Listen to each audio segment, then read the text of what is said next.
Hello and welcome to the In the Money Media YouTube channel. Our coverage of the Breeders' Cup continues. With this video, I'm really looking forward to talking about horses that today's guests are looking forward to seeing out there at Del Mar. The Breeders' Cup, of course, you can catch on NBC and its family of networks. As we get closer, we'll give you all the information about the specifics of which channels and the when. You can check your local listings, but going to be so fun catching up with Jerry Bailey and Randy Moss of NBC. Boys, how are you today? Had a round of golf in today, so I'm excellent. Just starting to, print. I sent it to Jerry last night. All these past performances, as best we can estimate what the starting fields are going to be right now.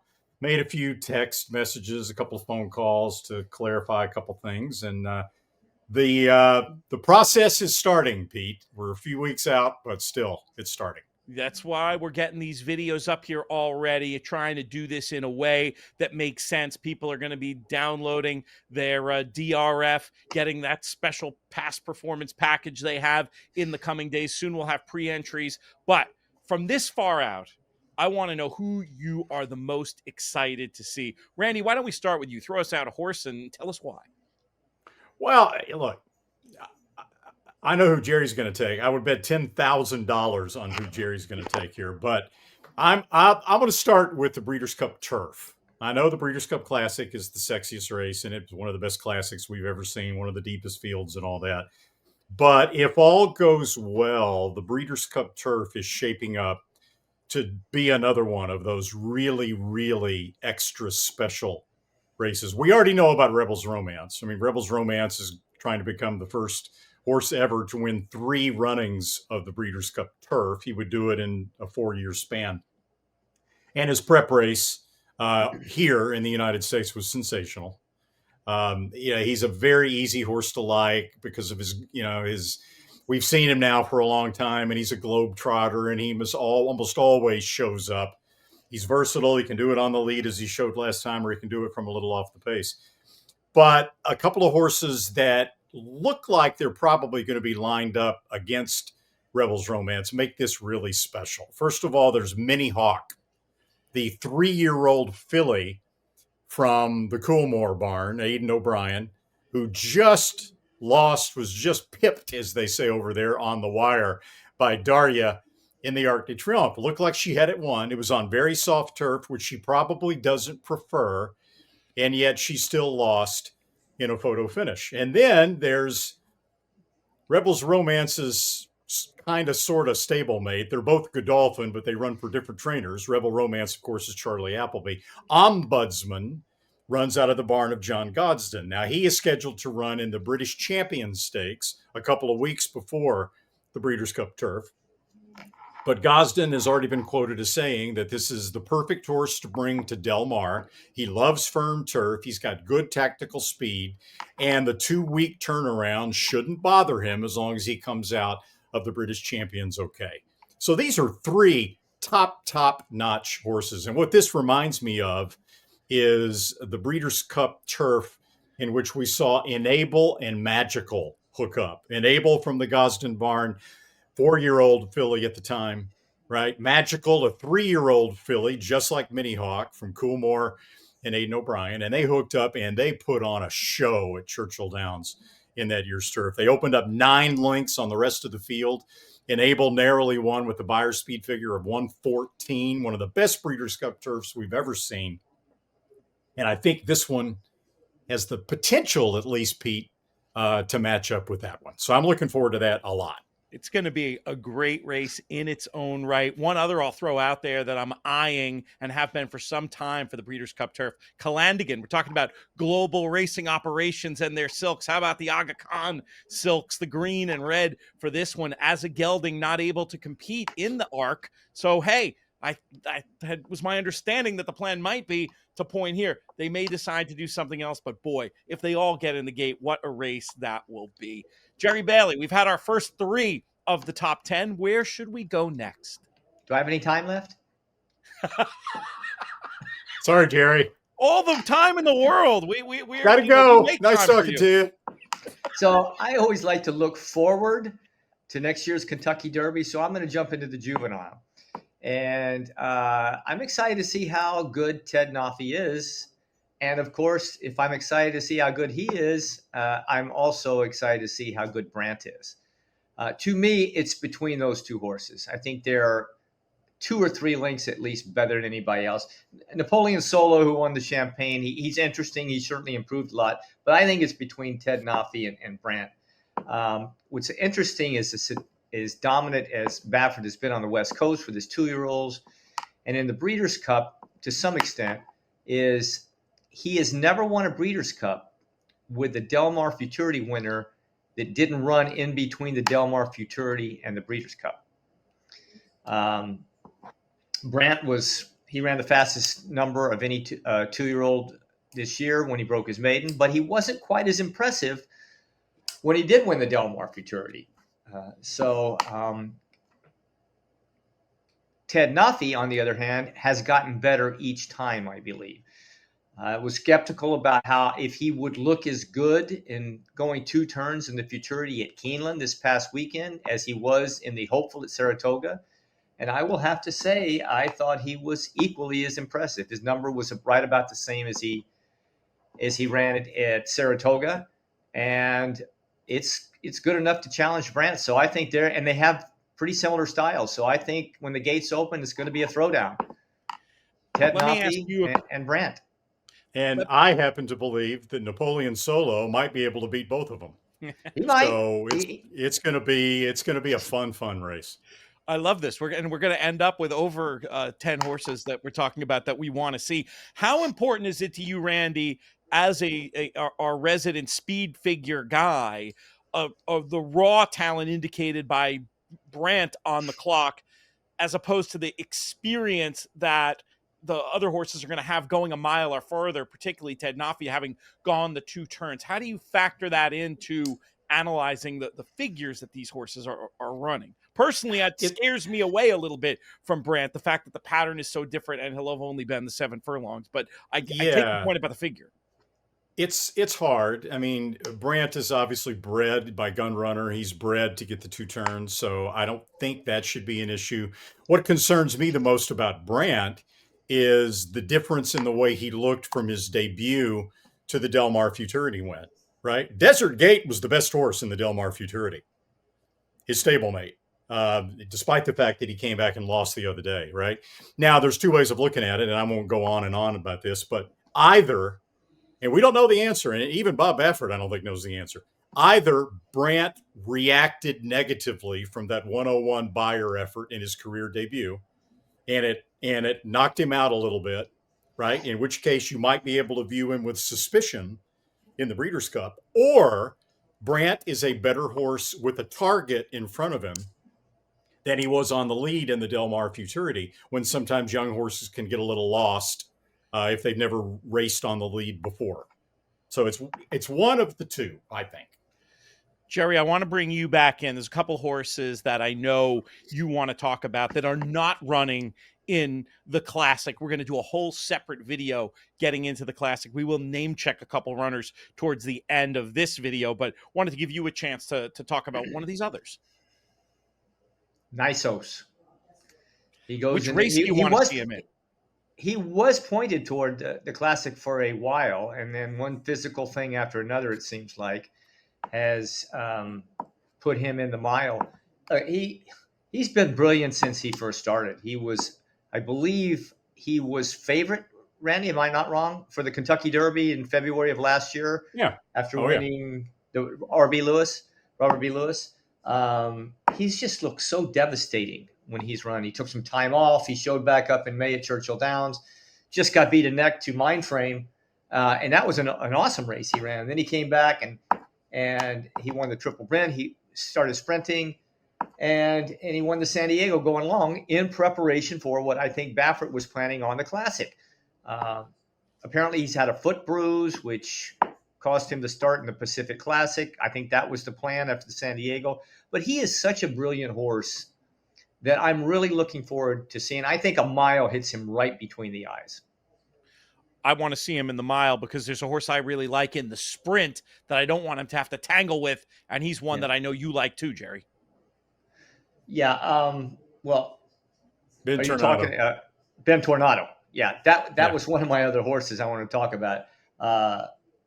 First of all, before we leave the mile, Full Serrano came back the other day. He didn't win, but he ran a pretty good race. So Nisos and is going to have his hands full with Full Serrano, who won it and last I got year. another one for you in there too, rated by Merritt. Mm-hmm.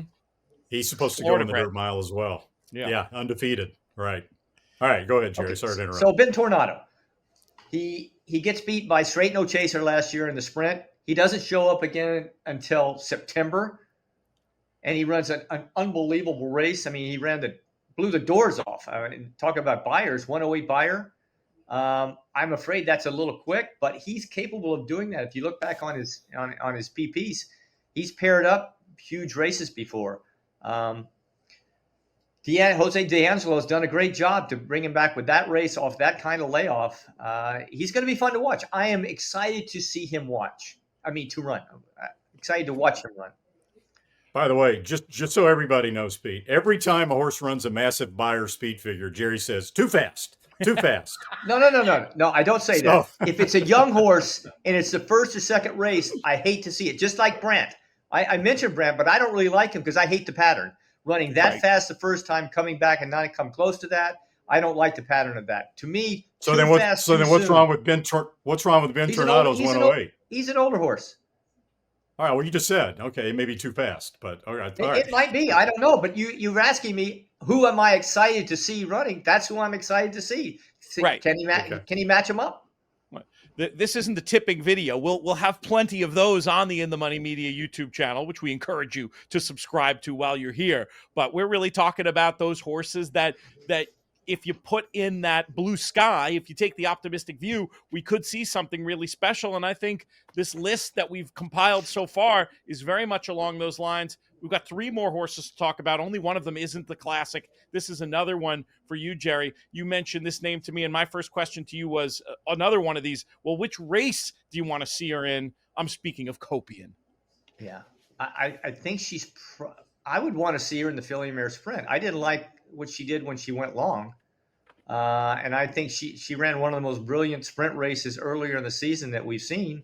And that's where I'd like to see her show up. It's going to be a pretty salty race. Sweet Azteca's in there. Hope Road's in there. Tamara's in there. That's why I'd like to see that race. And I'd like to see her specifically. My only thought was with Spendthrift now having Tamara quite obviously back on the right track, if they might want to split up those two. And Copian ran weirdly going long, but I didn't think it was like terrible run. No, I thought it was really good. It wasn't terrible, but it wasn't nearly what she ran sprinting. Right. Well, she's in the right hands where they're going to make the right decision, whatever that ends up being, I would say. We'll see how it pans out with them. All right, this year's Breeders' Cup. Yes, Randy. Well, let's add one more here. Let's do it. Let's talk about the horse that was beaten by Copian going long, right? In the Clement Hirsch at Del Mar, a horse that runs out of the Bob Baffert barn by the name of Seismic Beauty. Yeah. Look, I was really looking forward to Torpedo Anna, winning the Spinster by 4 lengths or 5 lengths, right? And then shipping out to Del Mar for the Breeders' Cup Distaff, which would drive up the odds on Seismic Beauty, who's going to go wire to wire in the Breeders' Cup Distaff, and she's probably going to win comfortably. She ran a 110 Buyer last time out when she was on the engine, on the lead from start to finish. This is not one of the toughest distaffs that I've seen, and I think Baffert's got this one under a double Nelson. Now, he's not going to run Cavalieri. Cavalieri came up with an issue just yesterday. Interesting. I was texting with him last night. So she's going to need about 3 months off. So she will not be running in the distaff, but I don't think he needs anything other than Seismic Beauty. The figures say it's a 1-horse race at this point with who knows if Torpedo goes or if Torpedo doesn't go. But despite her having bounced back in the past, I think I'm going to take a wild guess and say we all agree she'd be tough to support if they do decide to press on with her. And it seems much more likely that that she will not be participating in that spot. Shall we talk about the Breeders' Cup Classic? It's as interesting a classic. I think we said this about last year's race, and I think it was true then. And now this year we have some of those principles back, as well as some fascinating other horses. We're going to do it thoroughly in another video. Make sure, again, you subscribe to the channel. You'll get that video in front of you. But just quickly, if I forced you both to mention one horse you're excited to see in the Classic, who would it be? Let's let Randy start. Go for Oh, it. wow. Thank you. Okay. Well, look, we're both going to agree here. But there is an exacta here that almost looks like a slam dunk, depending on a couple of factors. Okay. First of all, in my opinion, we've been blessed with some fantastic 3-year-olds over the last 10 or 12 years or so, right? California Chrome probably sweeps the Triple Crown 8 out of 10 times if you line them all up and run them again. Jerry and I won't get into the Belmont Stakes, but he was a worthy Triple Crown winner. Okay. And then you have American Pharoah in 2015. And then you have, of course, Arrogate, who came along too late in 2016, but when he ran against California Chrome in the Breeders' Cup Classic in 2016, that was a Breeders' Cup Classic for the ages. That was an unbelievable classic, and Arrogate was at the top of his powers, and he was every bit as good at that point, I think, as American Pharoah was in 2015. Then you got Justify, who I think I would put at the bottom. I'd put him above California Chrome, but I think Sovereignty belongs right up there, maybe a little underneath American Pharoah, and maybe a little underneath Arrogate. I think Sovereignty happens to be better than Justify. And I think he's going to be a deserving, solid favorite in the Classic, despite the short stretch at Del Mar, which is going to work to his disadvantage theoretically. And depending on what we get from Coolmore or not, in terms of a designated pacemaker, in terms of a rabbit, I think Fierceness could control the early pace. And therefore, I think it could be a slam dunk exacta of Sovereignty over Fierceness. Looking at my running order, Jerry, I've got all your horses mentioned so far. Did you want to mention another possibility in the Classic beyond those two? Wait a minute. I gotta check Randy's temperature. He didn't mention Forever Young. He let the Classic conversation go by without including Forever Young, a Japanese horse. Randy, are you okay? If Forever Young runs his Saudi Cup back again, right, he probably wins. And you know, wait a minute. Whoa. You got to that blows your exact up. You got to make a triple now. I'm not at all sure that he's going to be able to get back to that Saudi Cup, right? With that one prep race in Japan, it was okay. It was a designated prep. I think he did what they wanted him to do, but they didn't run him in the race they ran last year, which was the Japan Dirt Classic, which was run earlier today in Japan. That was, I think, a Group 2, but they skipped that this year and went the easier route with Forever Young, right? In sort of a made-to-order minor prep. And yeah, that concerns me a little bit as to whether he's going to be able to get back to his Saudi Cup form. But that Saudi Cup was unbelievable. I want you, Jerry, to get a word on Sovereignty and how much he's impressed you so far, and then we'll close this one and do a deeper dive on the Classic. Yeah, I echo what Randy said. I am still very disappointed in Bill Mott for not running him in the Preakness. Wow! Because by his very words, Bill Mott said, "If any horse could run in all three effectively, it's this horse. He's a big, strong horse." He said he came out of the Derby fine. And I was looking forward to it. I think we would have had a Triple Crown winner and maybe gone on and won the Jim Dandy and Travers after that. He's a special horse. I thought he was really good, but when he won the Travers, my opinion went up even further of him. He's become more versatile. If the pace is slower, he can lay a little closer. They haven't been large fields his last two races. Of course, the Derby was. But they've been shorter fields in Saratoga. But he has continued to get good, and Randy knows how I feel about Bill Mott training a horse into a race with an extended period of time off. I think they run better off the bench for Mott than any other time for him. So he is going to give his A+ race, and I think it's probably good enough. But Randy's right. There's not going to be a lot of speed in the race. I don't see it. So he is going to have to be more versatile. He's going to have to lay a little closer, I believe. And I don't think any rider on any of these horses can make a mistake because the parity is far too deep in this race. I agree that Sovereignty would have swept the Triple Crown, but let me quickly give you two silver linings, the only silver linings I can think of for Sovereignty not running. Okay. First of all, the fact that the New York Racing Association was denied a chance at a Triple Crown winner at Saratoga in the Belmont Stakes might finally open the eyes of NYRA and its apologists out there for being sort of the stick in the mud and being the one that's held up the changing of the spacing of the Triple Crown. Maybe it's more likely to happen now. And secondly, if Sovereignty had won the Triple Crown, we would have to listen to all the talk about the asterisk of the Belmont being 1.25 miles and not 1.5 miles. Although, don't you agree that 1.5 miles would have been no problem for Sovereignty? He probably would have won by more. Right. Yeah, exactly. Roger Maris and Sovereignty do not have to be discussed in the same breath.